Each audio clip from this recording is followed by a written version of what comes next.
Hello and welcome back to RHS Chelsea. It's Medals Day today. Now this is the big day and all the designers and growers are about to discover what the judges think of their creations. There's no doubt that emotions have been running really high across the showground as they find out if all the years of hard work and dedication have paid off.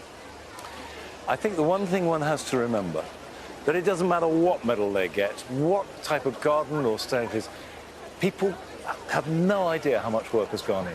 And everybody has done the same amount of work. Yes, it's blood, sweat and tears, isn't it, all the way? It absolutely. And because not only for them, but for their team as well. Oh, yeah. I mean, it's a big thing.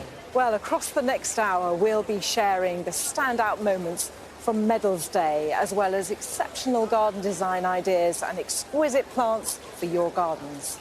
Coming up tonight on the RHS Chelsea Flower Show 2026, an event supported by Range Rover. We will be unveiling the Chelsea Garden that is set to breathe new life into one of Britain's iconic seaside towns.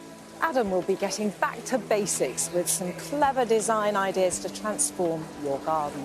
Francis explores the smaller gardens to discover how a network of green skills within the horticultural community has inspired designers on their way to medal success. And it's the moment everyone's been waiting for. Which garden will be named RHS Chelsea Garden of the Year? Well, we'll be surprising the winning designer at the end of the show. But first, we're here on the Killick & Co, a seed-in-time garden designed by Baz Granger, which has been awarded a gold medal. It's a wonderful garden, and there are lots of things to like, but in particular, as someone whose garden floods regularly, I'm fascinated by the way it handles water. It's got a wetland here in the middle, all the water funneling down into it.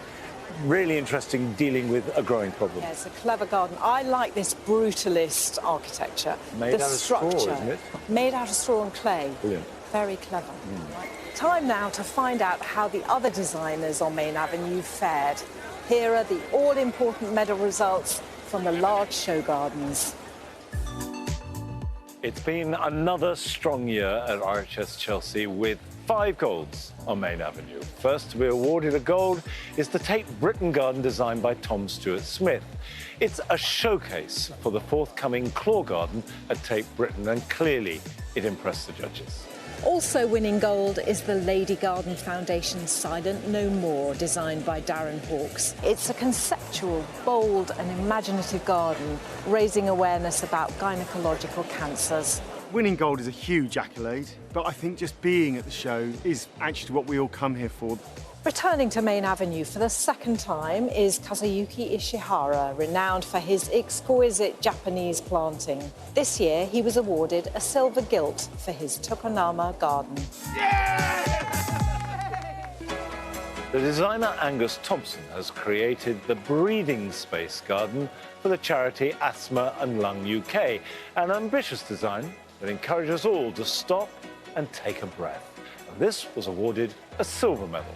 Also awarded silver was Arit Anderson for her garden for the charity Parkinson's UK, her first on Main Avenue. It's designed as a sanctuary to support those navigating this complex neurological condition. We've put as much energy into this as we can, and we really hope that the public are going to enjoy it. The designers Harry Holding and Alex Michaelis have been awarded a silver gilt for their garden, the Eden Project, Bring Me Sunshine, that celebrates the regeneration of Morecambe Bay. Well, it's 18 pretty intense days, of course, on site, crack of dawn to the end of the day. We're overjoyed to be here. And celebrating her 20th year at Chelsea, legendary designer Sarah Eberly has been awarded gold for her garden for the campaign to protect rural England that shines a light on the overlooked countryside at the edges of our towns and cities. People think that because I've already got 19 golds, it gets easier. It doesn't. It gets more difficult. There's more jeopardy. So I'm absolutely thrilled. I'm hoping to be back soon. Maybe not next year, but the year after. I'm really hoping to be here, and I'm very excited about that. The thing to remember is that all medals are a mark of excellence. A gold medal is absolutely outstanding.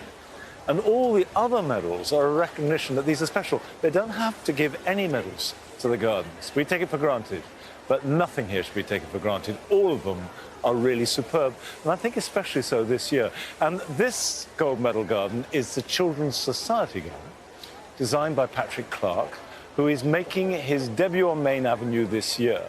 And it is inspired by a childhood walk in the Peak District. He's attempting to recreate the magical atmosphere of the countryside, but in the heart of the city. And I do think he succeeds incredibly well. It starts at the back here of the garden with a damp area, slightly shady, lovely, rich planting. I love the touches in the corner of the ferns and the water moving, and you've got the digitalis and the geums there, and this backdrop of reclaimed material sets the tone. And as you come through, the planting changes slightly. You've got more reclaimed materials, but it's becoming more urban. It's becoming sparer. There's still the water is running. There's fantastic rills. I love a rill. It always works well. And as you come through, following the water line, it turns the corner and comes into a very modern pond. And the planting around it is spare. It's almost austere. But this is an urban garden. This is an urban garden, reclaimed materials, and it's working. It's taken us through on their journey. Now, I've got with me the designer, Patrick Clark. So, Patrick, I know you're an experienced designer. You reminded me that we'd first crossed paths 25 years ago at Hampton Court. Yeah, but this is your first Main Avenue garden, I believe. It is. It's my third Chelsea garden, but it's my first Main Avenue. And you got a gold medal. I mean, it doesn't get better than that. Oh, it's amazing. I mean, just incredible. I mean, we're where we want to be, and that's so important. Now, obviously, children are a really important theme of the garden, but I think it's more than that. Have they not been involved with the creation of it, what we see here? Yeah, they have. We've been doing workshops over the last few months up in Leighton Buzzard, where the garden will be relocated to. So we've done different creative workshops. One of the workshops we've done has been to make fused glass, and these beautiful glass elements you will see up above you in the steel structure, contained within the steel structure. Congratulations, Yes. It's fantastic. Oh, thank you so much. Thank you. Right. From a garden that has been inspired by the Peak District, we're now going to one that's set to transform a coastal community in the northwest. The Eden Project Bring Me Sunshine Garden provides a taster of the huge regeneration to come for one of Britain's oldest seaside towns. And we join the designers in Morecambe to find out more.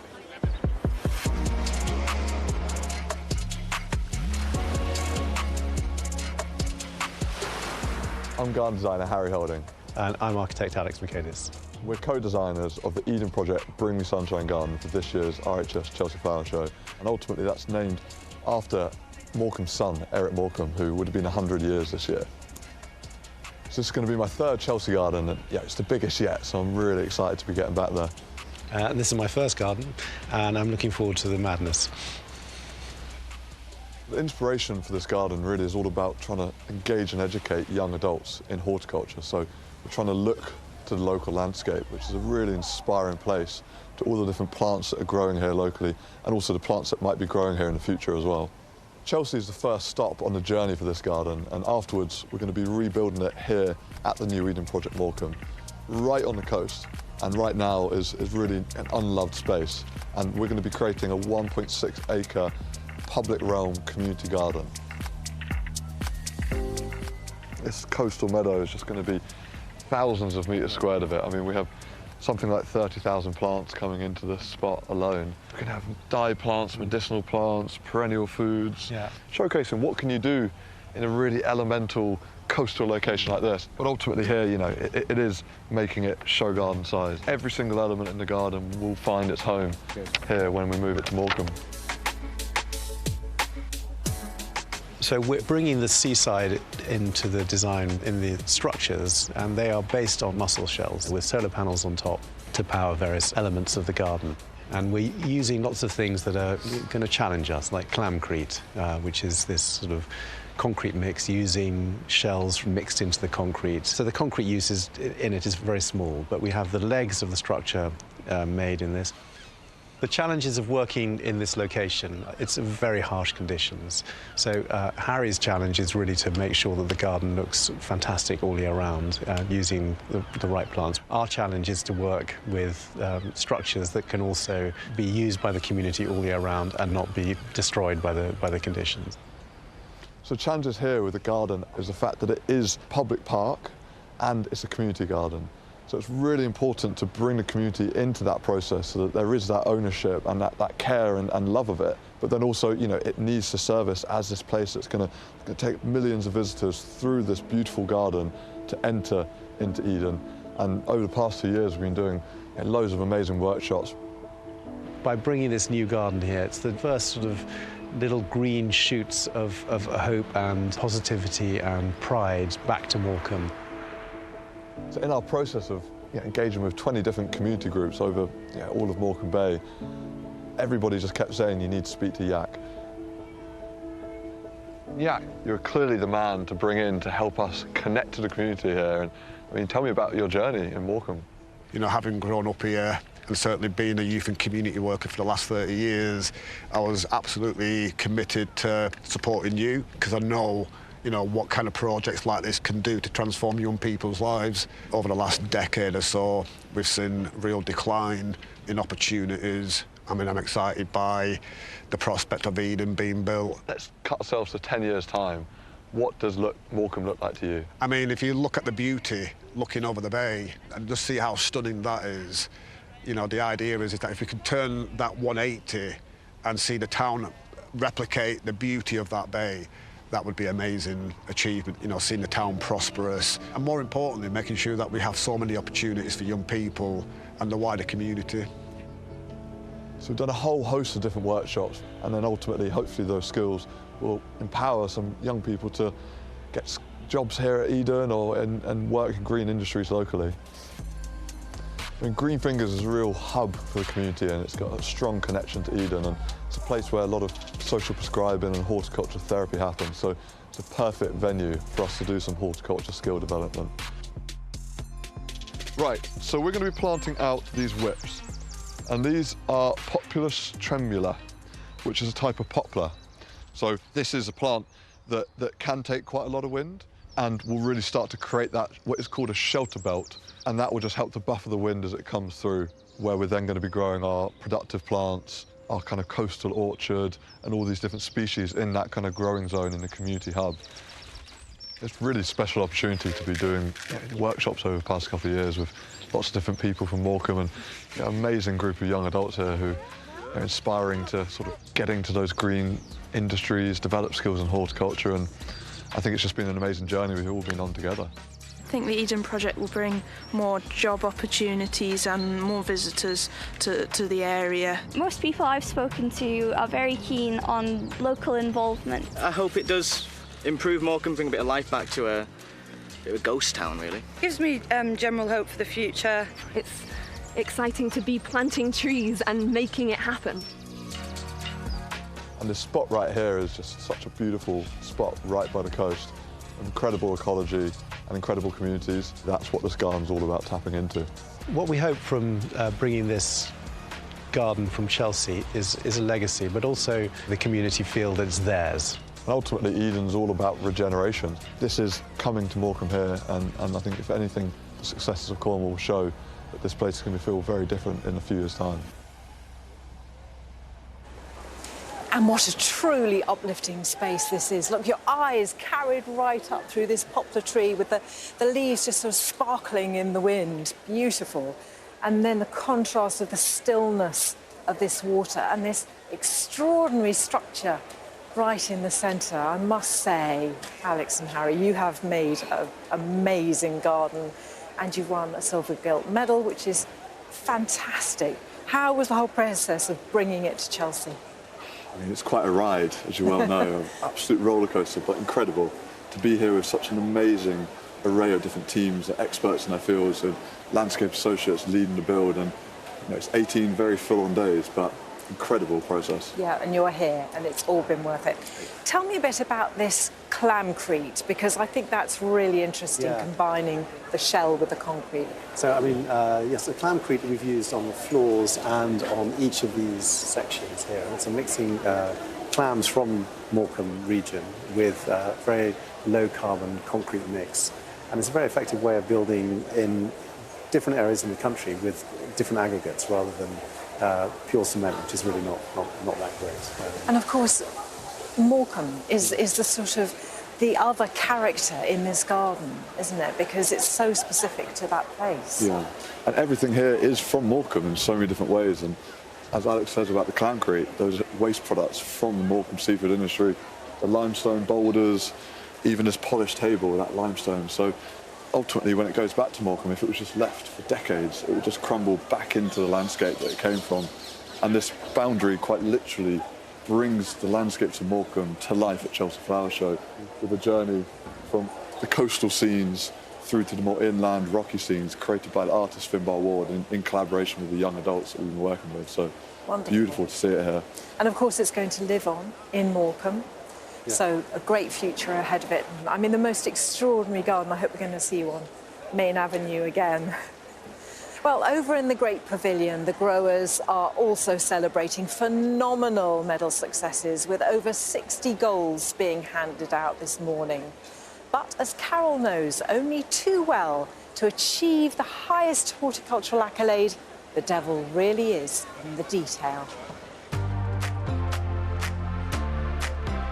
I'm here in the Great Pavilion and it's medals day. But what does it take to get gold? I'm going to find out.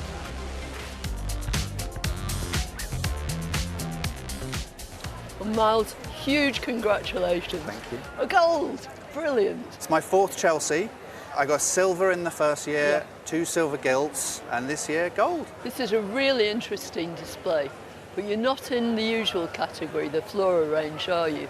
No, so this is judged as a Lindley display, which is educational. This is all about growing Acer from seed. So all your trees are in tip-top condition. What would you advise for anybody trying to grow an Acer? So if you're growing in a pot, which a lot of people do, make sure they don't get too dry. But also make sure they have good drainage, so they don't get too wet in the winter. And site them somewhere with not too much sun. Ideally, morning sun, afternoon shade. Congratulations to Warmanhofen. Their beautiful alliums have won gold for the 21st time, and they've only been coming for 38 years. And look at the quality of the flowers. If I can have a favourite, it's this one. It's called Spider, and it's a cross between Schubertii and Atropurpureum. And if you want something a bit more straightforward, how about this Purple Sensation? And Purple Sensation in particular will self-seed all over the show, so you'll soon have a garden full of it. Blackmore and Langdon have done it again. Their nursery is 125 years old this year. They've been awarded over 80 gold medals. What an achievement. Covert Garden Plants specialise in alpines. They've got 11 golds already, and this is their 12th. They clearly love their plants and know exactly what they're doing. Dominic, congratulations. Your very first time at Chelsea and you've won a gold medal. Yes, we've done very well. It's been my dream since I was a child to try and come to Chelsea, but get a gold was never on my list. So tell us about some of these orchids. Are most of these suitable for growing at home? Yeah, so anyone can grow any of these varieties at home. You've got Phalaenopsis, Dendrobiums and Oncidiums. They're quite easy plants. You want to ideally water it around once every 10 days. Rainwater is better than tap water. And how do you keep it looking so fresh here? We have to spray it multiple times a day. But some of the time when it gets into the summer months and it's the hotter shows, you've got to do it 3 or 4 times a day. It's just extraordinary. I bet it looks good at the end of the week too. Fingers crossed. Yeah. Thank you. Congratulations to everyone on their medal success. And on a day like this, it's important to stop and consider all the people behind these exquisite medal-winning exhibits and the years of effort and endeavour that's gone into creating them. The students have been involved in creating the design and planting this exhibit for Sparsholt College, and just look what they've achieved. Fantastic planting here. I love that rhythm, so you get the different shapes and sizes as you go down, and beautiful use of colour too, and a sense of humour. It's clear to see that there's a thriving horticultural network working really hard to develop green skills and pass on knowledge to the next generation. And the same can be said outside in the gardens, as Francis has discovered. Professional gardening comes to some of us later in life, and the route in is not always obvious. But young, inspirational designers are finding their feet and growing careers. This is a lovely little garden to sit in. It feels like a very enveloping space, and everywhere you look there's beautiful drips of vertical water and obviously the sound that brings with it. The copper theme is also really lovely. It's an eclectic mix of stuff, but with that greenish grey tone everywhere, even on the stone floor, it ties the whole space together. The planting is also quite green and quite lush and quite romantic. This is clearly a young designer who really understands spatial design, but storytelling as well. I feel like I am sitting in somebody's garden. So, Ollie Pike, you have created the Whittard of Chelsea Garden here. So how did you get into this career? Yeah, I just stumbled across it really on an open day at university, and yeah, just discovered this amazing course about landscape architecture, which was all about nature and making things, which are two things that I really love. And yeah, I'm really passionate about helping young people learn about plants. Now I tutor at university sometimes at Sheffield, where I learn. This is the Young Minds Garden by Charlie Chase, and it is a really nice place to be. Despite being quite small and prominent, when you're here, you feel very enclosed. And the planting is beautiful. Greens and yellows with arids at the front, things like Aeonium and Sephora, and then coming back into this more woodlandy space. It's a very lovely place to be. So Charlie, your first Chelsea garden? That's right, my Chelsea debut. Really proud of the team that helped me do it and all the young people that helped me along the way. So that's something that you're obviously passionate about, and what this garden really is about, isn't it? I like to say that there's a whole gardener's education in this small space. So we're learning about care of evergreens, we're learning about deciduous trees, we're learning about ecology. So what's given you this bit between your teeth to advocate for young people in horticulture? What's your own sort of horticultural history? My household was a deeply creative place as a child, but it was also instilled with the sense of wildness. Cut to 10 years ago, 2016, I volunteered on my first Chelsea garden, and it was just there that I saw this amazing community of growers and of designers and of skilled people coming together to create these amazing gardens, and that's what actually got me into horticulture. But my single biggest teacher of design has been the act of gardening. I believe that to be a creative process and working with plants, getting my hands dirty. So what's your hope for the future with young people and encouraging them into horticulture as a career? The most sustainable thing we can do is to invest in the minds of the future generation. I don't think it's always just about using recycled materials. It's about educating people in design and also in ecological methods, and that's actually what this garden is designed to do. Well, many congratulations to them. Now, every year, the president of the RHS, Keith Weed, picks his own favourite exhibit from across the show ground. And this year, he's chosen the exhibit from Sienna Hosters, which is where we are. Which is where we are. Now, I mean, the wonderful, do you know, the question I'm asked more than any other is how do I stop snails and slugs eating my hostas? I know. Well, I grow them in a pot. I mean, all of mine are in a pot, and I only grow 4 at the moment. Do you? Yes. But I'm on the lookout for some of the scented flowers. I didn't know there were scented. There are a few. I'm sure there must be. They're one very unusual, yes. Yeah. Well, still to come tonight on the RHS Chelsea Flower Show 2026, an event supported by Range Rover. Join us as we take you on a journey to the rugged landscape of the South African Cape to meet a man who's made it his mission to share some of the planet's most unusual and beautiful plants. And the poet Lem Sisse will be joining me to share how nature has inspired his award-winning work. Jamie disappears into a horticultural paradise of roses, magnolias and clematis to get excited about the huge diversity of plants on one exhibit that we can all grow in our gardens. And tonight we will be surprising the designer of the garden the judges have declared the RHS Chelsea Garden of the Year. I can't wait to hear. It's always a big moment. But first, with water features proving increasingly popular, one aquatic plant nursery in Lincolnshire is certainly riding that wave, as we recently discovered. Ponds are very calming. Ponds give you a lot of satisfaction. It's just that tranquility of a pond. You can get a variety of different flowers, and they give you a real architectural, beautiful pond to want to sit around. I'm Dawn Fisher from Lincolnshire Pond Plants. We're a family-run nursery, and we have thousands of different varieties of plants.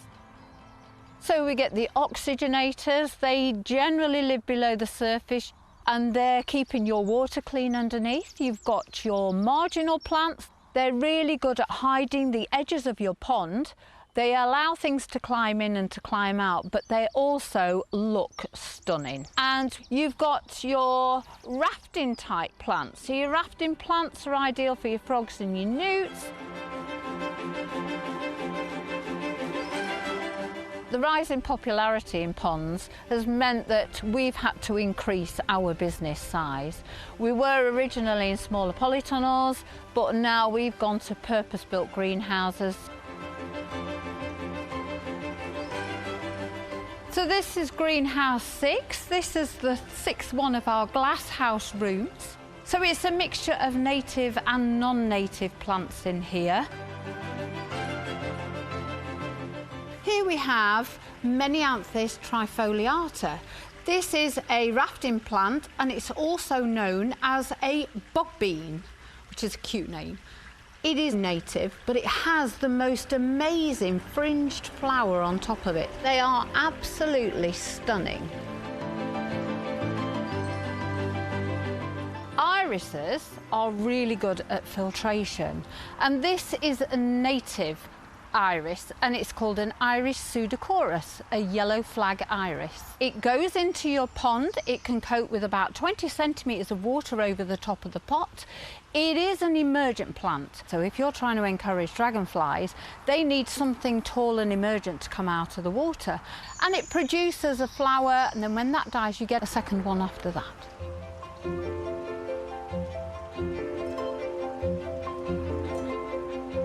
This is one of my favourites. It's a Ponergeton. It's known as a water hawthorn. It floats very much on the surface like a water lily. It flowers for about 10 months of the year.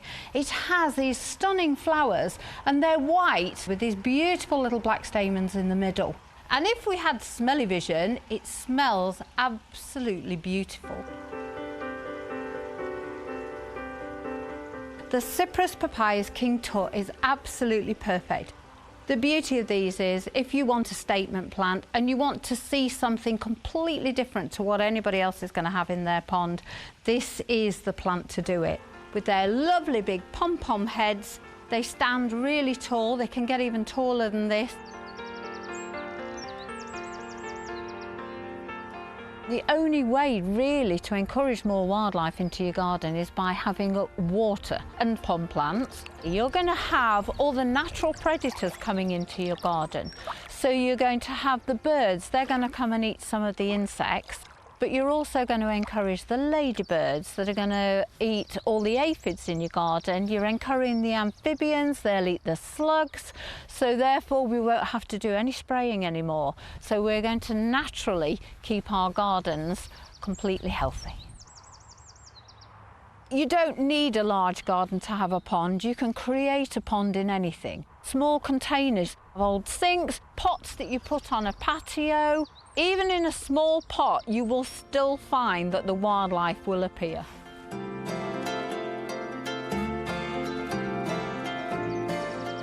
So this year we're attempting something that's never been done before at Chelsea. So with our pond that we're creating, we're going to have it planted up so that people can look through the window The problem that we've got is it's 3 metres by 11 metres on either side cascading down. They have to mirror each other because otherwise it's going to look really odd as you look down to the pond. We haven't actually built any ponds yet, so I'm hoping it all comes together in the end. My son is in charge of building the pond and I'm not quite sure how that's going to go. I am excited about Chelsea because it's a new challenge and I love a challenge. Here is the display from Lincolnshire Pond Plants, and it's an absolute showstopper, and it won a very well-deserved gold medal. Dawn, you must be thrilled with that. I am. It took a lot of work to get to where we are, but it's turned out absolutely fabulous in the end. You really did make life difficult, didn't you? You've got these huge tanks of water. What was involved in actually setting them up here? So we had to get the metal first because it has a metal frame underneath and they needed welding. So the welding wasn't too much of a problem. Getting the metal was the problem. And then we spent all weekend welding it together, my son and another chap from work, Darren. And then what they had to do was they had to get the outer shell folded. Oh. But then they managed to break the machine. And then they were ringing me while I was at Malvern going, we broke the machine, we are going to get it fixed, we are going to sort it. So it's been a bit of a journey getting here. Just you a could say. little bit. Well, it looks absolutely magnificent. I love these little waterfalls. But tell me a bit about the planting. Pick out a few of your favourites. So planting-wise, I wanted to show that plants can be architectural and they can be just as beautiful as they are if you're looking in a garden. And they don't have to look scruffy, they can still attract wildlife. So some of the ones that I really like are the Carex mace, the Carex grey eye. It's got like a little mace seed head on the top. Really beautiful and ideal for your dragonflies, but also acts like a little filter system on your pond. Clever, isn't it? And what about the iris with that lovely mauve flower? So the irises that you get, there are a mixture of Ensata irises, but the Louisianas as well, they last for such a long time when they're flowering. So they flower and they stay in flower for about a week. So it's a lot better than like your yellow flag irises, which go within a couple of days. Well, look, it looks absolutely amazing. So many congratulations to you and everyone who put it together. Thank you so much. RHS Chelsea attracts people from all walks of life, drawn by the world of inspiration that plants and flowers provide. Like my next guest tonight, Lem Sissay, who's one of Britain's most acclaimed poets, writers and broadcasters. Welcome, Lem. Welcome to Thank Chelsea. you, Monty. Have you been here before? It's my first time. First time, and... OK, so what do you make of it? I'm loving it so far. I'm absolutely loving it. It's... quite beautiful. It's nice to be in this calmness, I've got to say. Now I feel like I'm in the garden. Yeah, well, this is the privileged thing. Now, I'm really interested, because your story is well known and not always for the right reasons. I mean, you had this fairly traumatic and disturbed upbringing, stunted from pillar to post, abandoned, and feeling left out. And that, one of the things when I read it, that sort of, was there ever any connection with a garden or plants or the outside world? Was that important to you?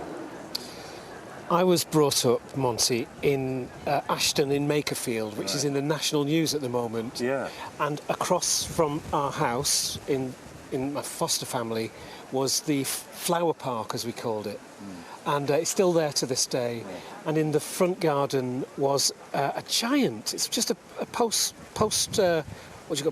stamp garden. Yeah. But there's a giant laburnum tree in the bottom left corner that was pushing up the sandstone wall at the bottom, and that cast shadows into my mum and dad's a bedroom upstairs, like really scary kind of shadows with the lamplight on the other side of it. That connection to place. I mean, what I'm interested in, really, reading your story, is this feeling of out of kilter, of being an outsider, of not being accepted. Was nature accepting you? Did you feel connected with that? I went out for walks when I was in the children's home to clear my head, and that was in the fields of Lancashire, fields that surround Atherton, that surround the children's home. There was a gardener and a garden in a walled garden in my first children's home, which was called Woodfields. All of the homes were named after really, that's interesting. nature. Woodfields, Oaklands. My last place was Wood End.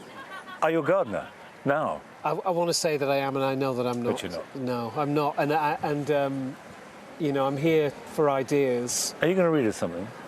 Oh yes. You said you were. Yes, I like a that. poem. This is about. We don't have enough poetry at Chelsea. By the way, I always feel that all the best gardens aspire to poetry. Without exception, they need poetry. It's about butterflies. Okay. It's a children's poem. Okay. The Emperor's Butterfly Maker. When I read this, I'll tell the children that there is a butterfly maker outside of every town. Now, you don't know about it, but he's in a little shed and he makes butterflies. And all the young people will go, no, no. And I go, it's okay, you don't have to believe me, but there is. And there is this moment where they go, and it's just holding on to that moment is everything. I can see my grandchildren with exactly that face. Yeah. The Emperor's Butterfly Maker. I work at the butterfly making factory on Butter Lane in a town called Fly near a city called Flower. Every day I stick on the wings and I watch them flit from my fingers. Their wings sound like cats purring as they lilt and loop away. Maybe I'll try the wings myself one day. Perfect. Thank you so much. Thank you. Across the week, Adam is going back to basics to show us how the design ideas at Chelsea can be transferred to our own gardens. Well, tonight he's turning his attention to one of the key components of any successful garden design, the humble path.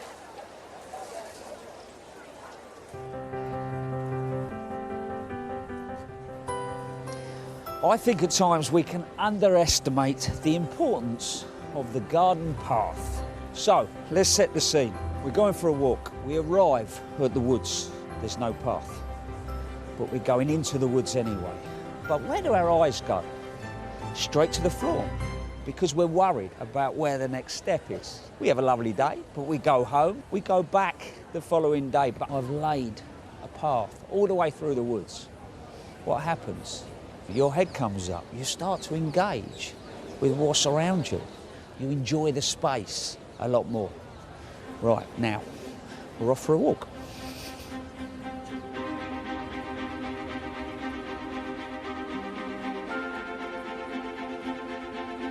I've lost count of how many gardens I've been to, and I'm chatting to people and they've said, oh yeah, we decided to put a path into the shed at the weekend. So that's exactly what we've done.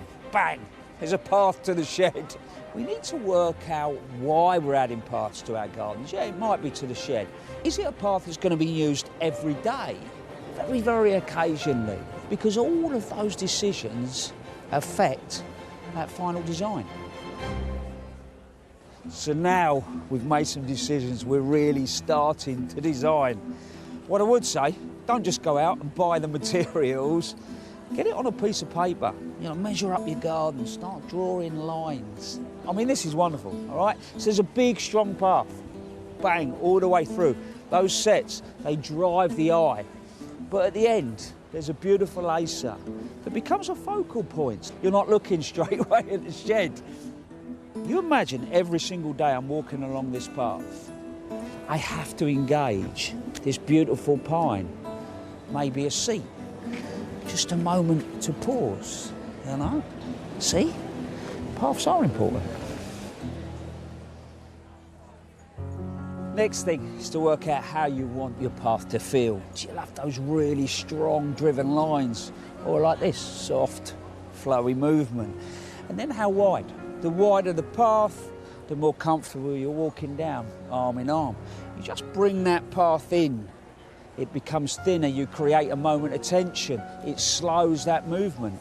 And I suppose the last thing is materials. This is beautiful and smooth, means I'd come out here in bare feet, you know, but chunky gravel, again, you engage differently.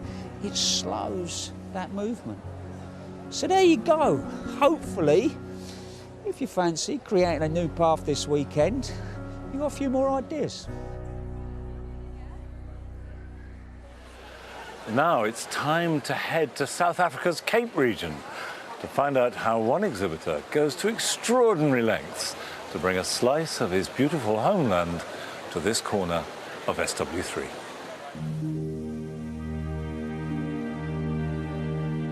I'm in the southern point of Africa, the heart of Fynbos.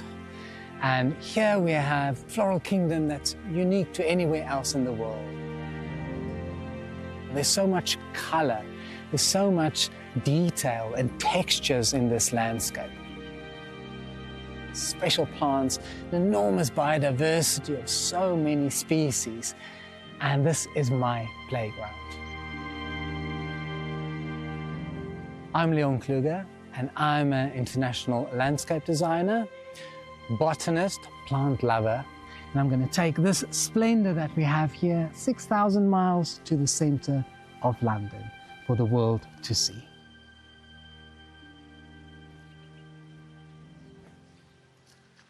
This is the king protea, South Africa's national flower, Protea cineroides, and probably one of the most iconic proteas we have. The king protea is probably one of our most important flowers for the display at Chelsea. Not only because it's such a big, grand flower, but there are also a lot of variants. You get red and pink and white forms of it.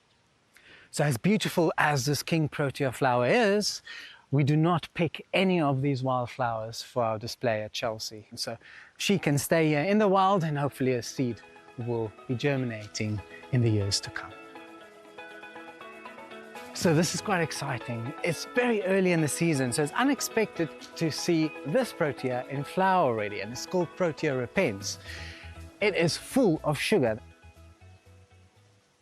And when you tip the flower, you get that sugary substance, and it's really sweet. So the climate here can be really extreme, and that is where the name comes from. Fine boss, fine bush, needle-like leaves, everything in miniature, because the plant needs to protect itself. In the fynbos, we have fire. As destructive and scary as it might seem to us as humans, it is such an important part of creating a healthy ecosystem and the biodiversity of fynbos. The plants here have adapted over hundreds of thousands of years to fire. So I decided to have fire as our main element in the garden. I can't believe how the greenery is already shooting out after this fire that we had. And that was only last year, November. It was a very fast-moving fire. But look the amount of regeneration that's coming back. It was like a reset button. Plants hold on to the seeds and wait for the fire, and that's when they only drop the seeds after the fire. So fire is needed every 10 to 15 years so that the light can filter into the ground, so that new growth can start coming up. Because if she releases the seed in a normal year and the seed falls to the ground, there's no sunlight there, so they will never grow. True. Too much competition and not enough nutrients in the soil.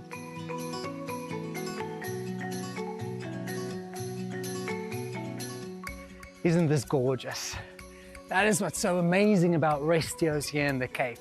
They're so architecturally strong and beautiful, but at the same time, soft. And it takes your eye line from underneath all the shrubbery in the display right above the proteas. This is Leucodendron salignum. It's also part of the Protea family. The main reason I use this Leucodendron in our display at Chelsea is because we have a lot of dark, black charcoal in our display. And what better way to contrast that with this almost flaming foliage of yellow. We use about 30 different farmers from around the country that specializes in certain species of Proteaceae and fynbos. to give us our flowers.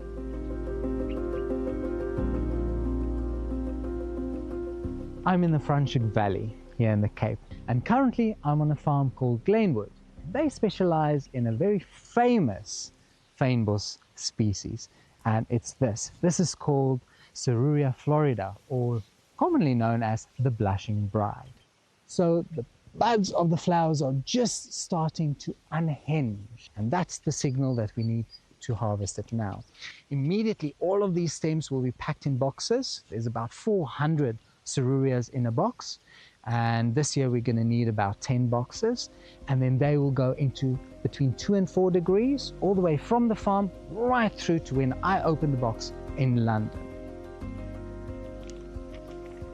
So this is the design, and it's called Life After Fire. And on the one side we have the fire element, and that's filled with a lot of skeletons of old proteus that's been burned. Lots and lots of bulbs are going to give loads of color, and it's color that is fire related. There's also a little stream with a little bit of carnivorous plants and moss starting to peep out. But once we move past the merger on top of the mountain where the fire stopped, there the proteus come to play, and they're in full flower. So the garden will be divided into two, the burnt half and then the mature fynbos after the fire.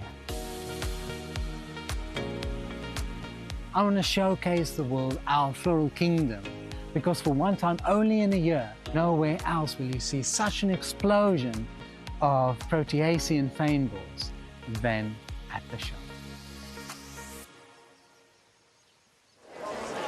And they've made it. Here is the stupendous exhibit, the Flora of South Africa.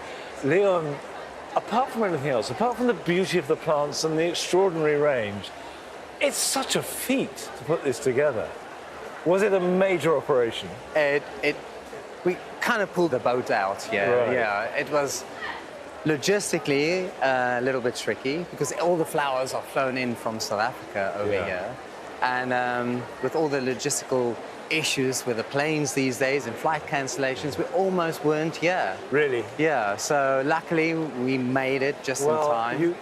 You more than made it. I mean, it does look incredibly impressive. And I know it's a really important story, both to you and arguably to everybody to understand. But just to reiterate, fire is at the heart of this, but it's a fire that is doing good, a fire that is benefiting the flora. It's essential for fynbos, really. Right. And the past season was a really hot summer in the Cape, and the fires were rampant everywhere. And there were a lot of media attention to the fires, but mostly in a negative way from a human perspective. But from the plant's perspective, especially the fynbos, there's a much positive narrative to it.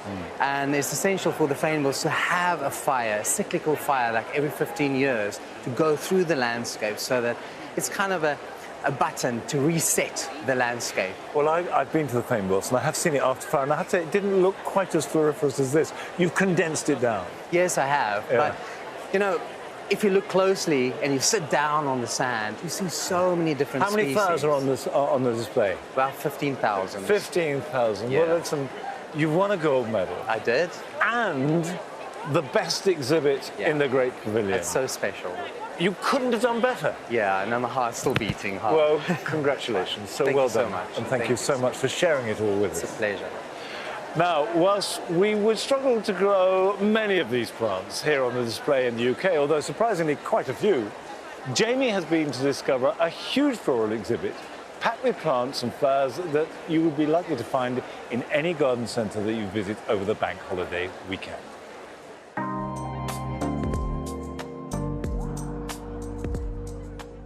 This is the largest exhibit in the whole of the Marquee, and it's won a gold medal for the second year in a row. This is a tapestry garden. It's a modern take on a cottage-style garden. We've got prunusses back there. That's brilliant for small gardens. And then we have this most fantastic cornice that's holding the whole space together. This is a really clever idea. This is essentially a vertical allotment It's a tapestry patchwork of edible plants. We've got sage, thyme, and even strawberries growing in here. So in an evening, I can just come out into my garden, pick what I want, and take it with me. A shady corner can be one of the most challenging areas of a garden to find the right planting for. But here, rather than trying to fight it, they're embracing it. This is the perfect example of why it can work brilliantly. It's about using layering and textures. We have Willemia nobilis, which is so rare, it was thought to have gone extinct in 1994. And then the beauty of layering is bringing the plants all the way down to ground level. And you've got this mix of foliages and textures from the Regeneration at the back that are loving being splashed by this waterfall. And then the Dryopteris, the Ephiriums, foliage heavy, perfect plants for a shaded corner. Choosing the right plant for the right place doesn't just apply to outside the garden, but also inside as well. Filling your inside space with greenery is so important. Choosing plants like these orchids on this vertical wall is such a clever idea. Begonias in these baskets, ferns and ivy, it's really clever. Every summer seems to be getting hotter, and finding plants that don't just survive in these conditions, but thrive in them is becoming really important. And this corner of the garden is a brilliant example, with plants like thymes growing through the cracks in the paving, beautiful agapanthus that adore being baked, and salvias that are going to give you colour right the way through the summer to transform it into a beautiful paradise. Now it's time to reveal which of the gold medal winning gardens on Main Avenue the judges have decided should be awarded the RHS Chelsea Garden of the Year.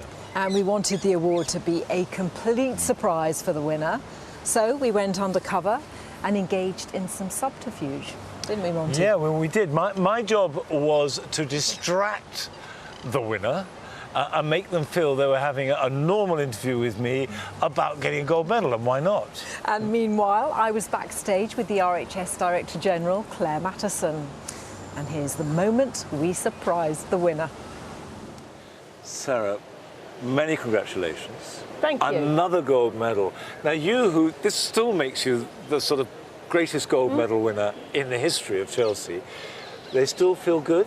It feels wonderful, and in some ways, the more gold medals you have, the harder it gets. You know, I'm getting older, have I still got it? Am I able to do it? And also, in some ways, I have a level of expectation on myself as much as anything. Yeah. And for this garden, I mean, this particular garden, I know is a passion of yours, the countryside. It's interesting, I spoke to you the other day, but speaking to other people, everybody has picked up on the way you've used the planting, this naturalistic planting. Yes. And it seems to me that we've moved on from celebrating weeds and wildlife as completely wild, and then absorbed it into a garden vernacular. Absolutely. Was that deliberate? Yeah, it's deliberate, and it's kind of the style that, in many ways, doing many Chelsea gardens and others have led me to. This actually is the real me. Well, while Monty is keeping the winner busy and occupied, Claire and I, we're just sort of hiding in the background, and we're just waiting for the right moment. No idea how they're going to react. Okay, let's go now. Let's go. Whether it's a garden or it's what we might call a wilder landscape, there is a level of management in it. And I don't think it's an either or. It's about bringing plants together.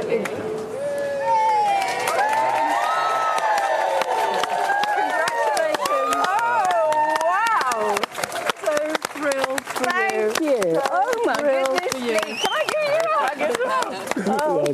Well done. Thank you so much. Oh my goodness me. Wow, look everybody. And can I say, this is thanks to a brilliant team behind me. So thank you to them.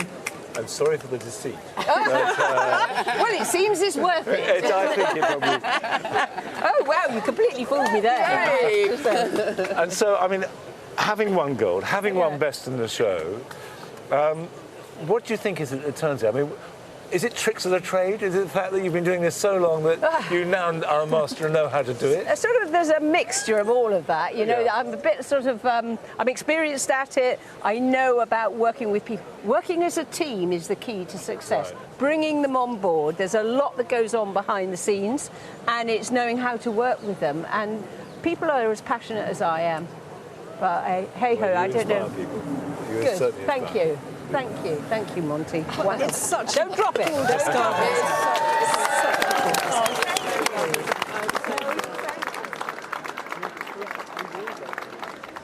Well, she was very happy. I have to say that I'm always really worried that they're going to turn round at the wrong moment. But you pulled it off very well. Or drop the vase. Yeah, well, there is that. That wouldn't be good. There is that.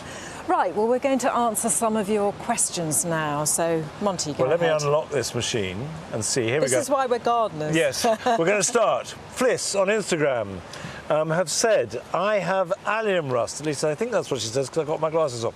Here we go. I have allium rust. No ideas why, because they've been in for years with no trouble. What's happened? Allium rust is a fungal problem. It affects all alliums, so leeks and onions as well as decorative alliums. But we've had such a wet winter, and it's been so relatively mild, that the spores from the fungus have stayed in the ground. I'm afraid the best thing to do is to pull them up and burn them.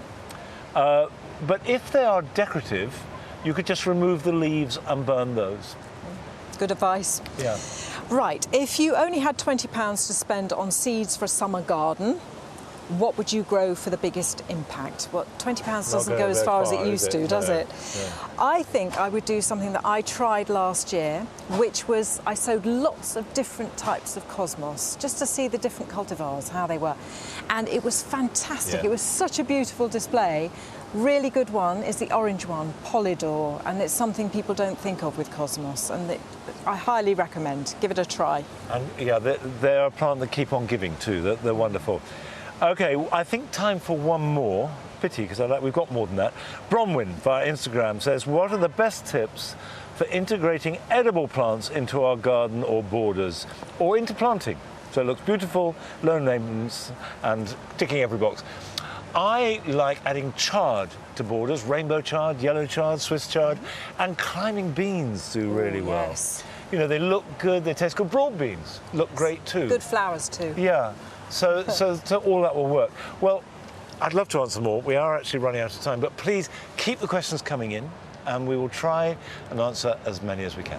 Well, Monty's absolutely right, because that is it for tonight. Nikki and Angelica will be back tomorrow on BBC One at 2 p.m. when they'll be opening the vote for the BBC RHS People's Choice Award. And the winner is entirely decided by viewers' votes, so the decision is in your hands. And you should vote. Do try. And I will be back here on BBC Two at 8 o'clock tomorrow evening with Arit. And we will be exploring the many ways that you can express creativity in your garden. I'm also going to be talking to Dragon's Den star Deborah Meaden about her own love for the great outdoors. But until then, bye-bye. Bye.